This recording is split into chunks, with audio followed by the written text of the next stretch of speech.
Assalamualaikum warahmatullahi wabarakatuh.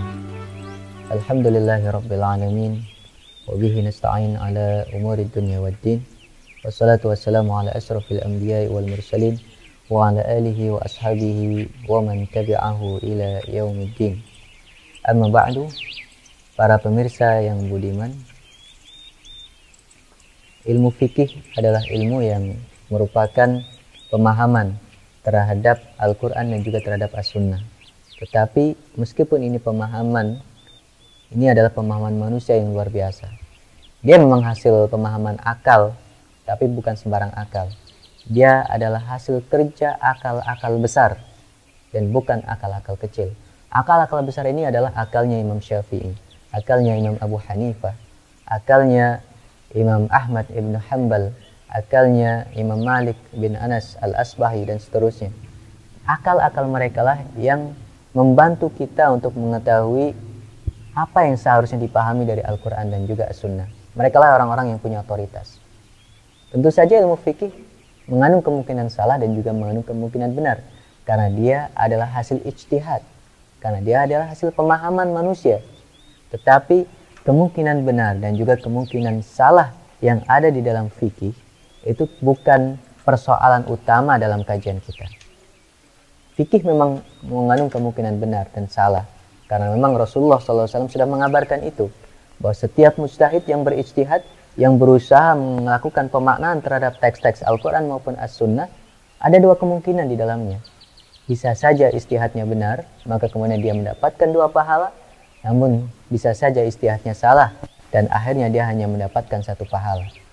Oleh karena itu, ketika kita sudah mengenal karakter fikih yang demikian, seharusnya kita punya satu sikap yang benar. Sikap yang benar itu bagaimana?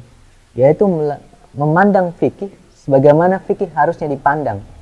Fikih adalah memang hasil kerja akal manusia, maka dia tidak boleh dikultuskan. Dia bukan sabda Nabi yang haram untuk dikritisi.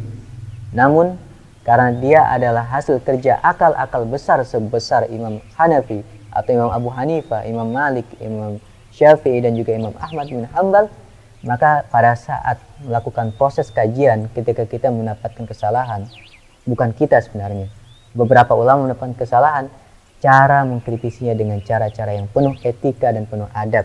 Itu yang pertama. Kedua, sebelum melakukan kritisan, para ulama itu harus tahu diri, dia adalah siapa.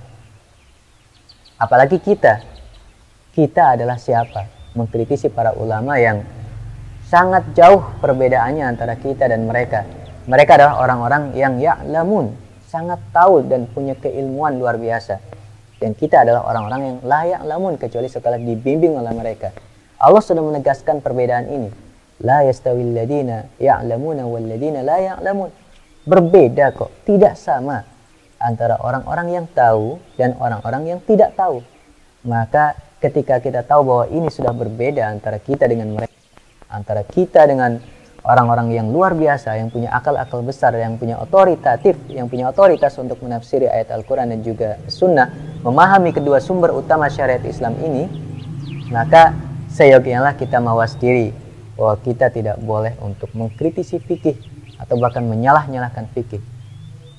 Sebab kita sama sekali bukan orang yang tepat disejajarkan dengan mereka. Kita harus tahu diri, kita harus mawas diri bahwa kita adalah para muqallid yang tinggal menikmati apa yang sudah dimasak oleh mereka, sehingga kita beribadah sesuai dengan pemahaman mereka para ulama salafus salih ini. Kita tidak boleh mengkritisinya. Namun beberapa orang juga agak terlalu ekstrim di dalam mengkultuskan setiap pendapat fikih. Ketika kita memberikan kritisan bahwa misalnya ibadah ini seharusnya demikian, para ulama sudah memberikan kajian yang luar biasa. Misalnya Imam Nawawi mengkritisi beberapa hal-hal yang diamalkan oleh masyarakat. Kemudian masyarakat misalnya mendasarkan pada kitab-kitab fikih yang itu adalah qaul yang sebenarnya tidak mendapatkan pijakan yang kuat di dalam syariat, maka seharusnya juga dia tidak perlu untuk membela habis-habisan fikih tersebut, pemahaman yang lemah tersebut, karena memang walaupun itu adalah pendapat yang harus dihormati, tetapi ketika tahu kelemahannya, Imam Nawawi juga harus mengkritisinya. Tidak perlu untuk dibela habis-habisan, lebih-lebih dikultuskan. dia bukan sabda Nabi yang haram untuk dikritisi. Tetapi lagi-lagi dalam proses mengkritisi ini atau dalam memilih-milih mana yang akan kita amalkan, kita harus punya adab dan punya etika. Kira-kira bagaimana seharusnya kita beramal tetap sesuai dengan kaidah-kaidah syariat, mengamalkan Al-Quran dan Sunnah ini, namun juga tetap dengan etika yang sudah diajarkan, dicontohkan oleh para ulama. Maka ilmu fikih ini jangan sampai kita salah berinteraksi. Kita harus mengenal karakternya dengan jelas.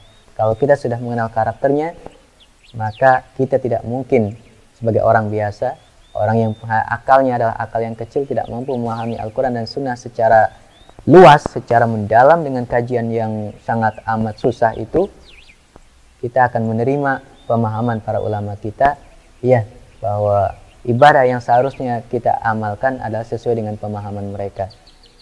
Barangkali itu yang dapat saya sampaikan. Mudah-mudahan kita terus belajar, mempelajari ilmu-ilmu Allah Subhanahu wa taala, terutama ilmu fikih. Karena ilmu fikih adalah ilmu yang memandu kita di dalam semua peribadahan kita. Baik ibadah kita kepada Allah Subhanahu wa taala maupun ibadah kita atau muamalah kita dengan sesama manusia. Yang kalau itu kita niatkan ibadah, maka kita akan mendapatkan pahala dari sisi Allah Subhanahu wa taala juga. Terima kasih. Wassalamualaikum warahmatullahi wabarakatuh.